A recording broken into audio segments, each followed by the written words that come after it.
Hi there, and welcome to Change Your Living with Francis Carter, where our aim is to provide information that will help you improve the quality of your life, thereby causing a change of living and making one life better. I'm your host, Francis Carter, and today I want to talk to you about a man who has influenced many generations.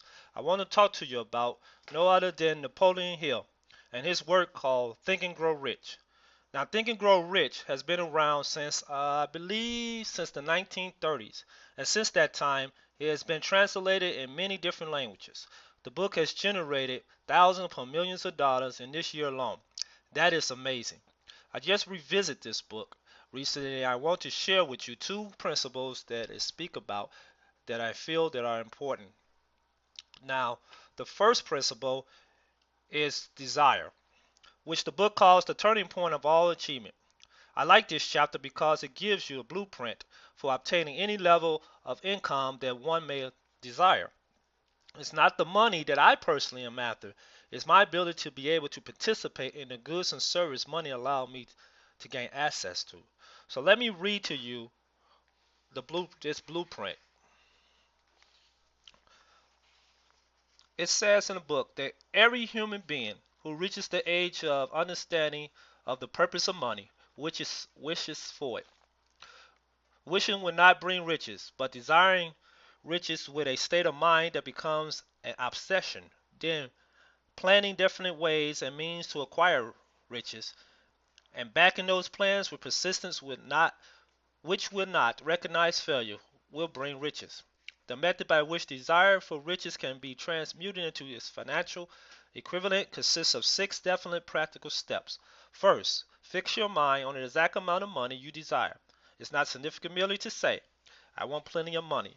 First, be definite as to the amount. Second, determine exactly what you intend to give in return for the money you desire. Third, establish a definite date when you intend to possess the money you desire. Fourth, create a definite plan for carrying out your desire and begin at once, whether you're ready or not, to put this plan into action. And fifth, write out a clear and concise statement of the amount of money you intend to acquire. Name the time limit for this acquisition, state what you intend to give in return for the money, and describe clearly the plan through which you intend to acquire it. And six, read your written statement out loud twice daily, once just before retiring at night and once after rising in the morning. As you read, see, and feel and believe yourself already in a position of the money. Now, those six steps are something I just put into action for myself since revisiting this book.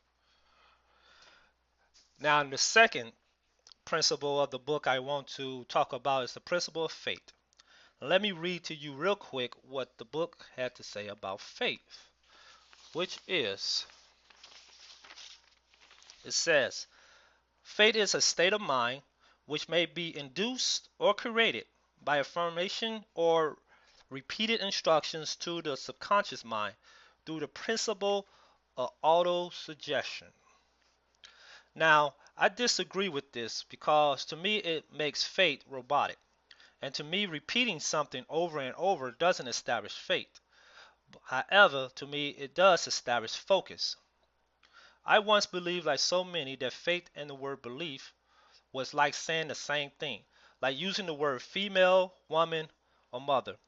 Although they have different destinations, when I use those words, you don't think of a male pig. You know I'm talking about a female species.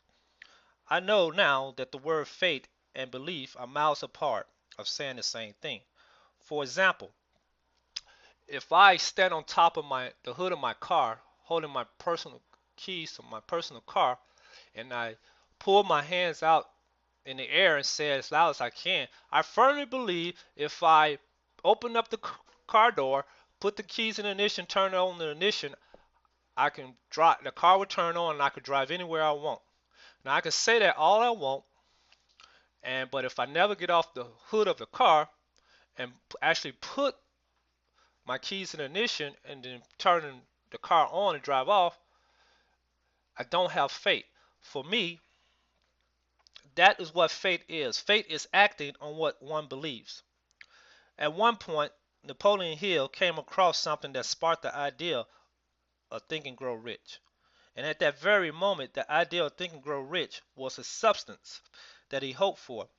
And when the Think and Grow Rich book became a reality, it was the evidence of something not seen.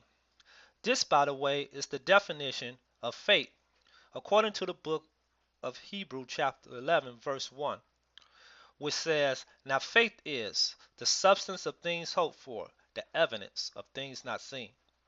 Think and Grow Rich is truly a must read. If you have read it before, then I advise you to revisit it again because it's not a one time read. If you haven't read it and never read it, then you need to get your hands on a copy as soon as possible. Matter of fact, I'm going to provide a free PDF ebook copy for you. And all you have to do to get it is click on the link below this video or simply go to franciscarteronline.com/hill.